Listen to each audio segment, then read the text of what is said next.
Bulletin में सबसे पहले आपको बताएं, झूठ और खिदमत की सियासत में फ़र्क होता है। भेड़ बकरियों की तरह जो इनके पीछे चल पड़ते हैं उनसे 50 लाख घरों का हिसाब तो लो।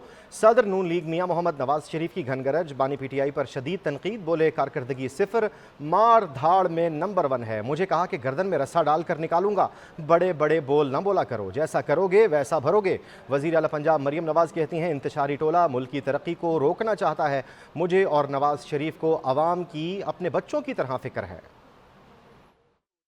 पंजाब हुकूमत का अवामी मंसूबा अपनी जद अपना घर स्कीम का आगाज कर दिया गया। तकरीब से खिताब करते हुए सदर नून लीग मियां नवाज शरीफ ने कहा कि झूठ की सियासत और खिदमत की सियासत में फर्क होता है। अगर अवामी हुकूमतों को काम करने दिया जाता तो आज कोई बेघर न होता। अवाम के पैसे अवाम पर खर्च किए जा रहे हैं। बातें करना कुछ और होता है और झूठ की सियासत कुछ और होती है।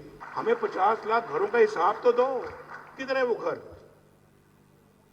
जो इतने दिन बड़े वादे किए थे? वो कौन सा इफा किया आपने वादा, कौन सा पूरा किया है? पूछें आप उनसे।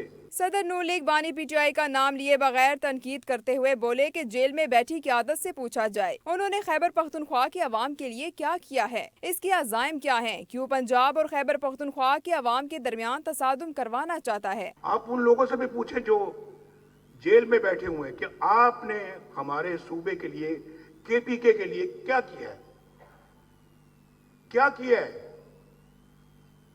आज कौन सा वो तीर चला के, तो तीर मार के आज पंजाब के अंदर दाखिल होने की कोशिश करते हैं? क्या क्या उन्होंने किया वहां पर? तकरीब से खिताब में वज़ीर आला पंजाब मरियम नवाज का कहना था कि हम मुल्क की तरक्की के लिए दिन रात इक़दामात कर रहे हैं, लेकिन कुछ लोग इंतशार फैला रहे हैं। कुछ लोगों की तवज्जो आवाम की खिदमत के बजाय गालम गलोच पर है। मुझे किसी की गालम गलोच की फिक्र नहीं। अभी भी कुछ लोग इंतशार फैलाने में मसरूफ़ हैं। हम काम कर रहे हैं, दिन रात मेहनत कर रहे हैं, लेकिन अफसोस की बात है कि अपनी जिम्मेदारियां पहचानने के बजाय उनका पूरा फोकस जो है वो गालम गलोच पे है। तो मैं सिर्फ ये कहना चाहती हूँ कि मैं किसी की गालम गलोच का जवाब नहीं देना चाहती, मेरी तरबियत ऐसी नहीं है। तकरीब में सदर नून लीग नवाज शरीफ और वज़ीर आला पंजाब ने कुरान अंदाजी में मुंतखब होने वाले लोगों में चेक तकसीम किए।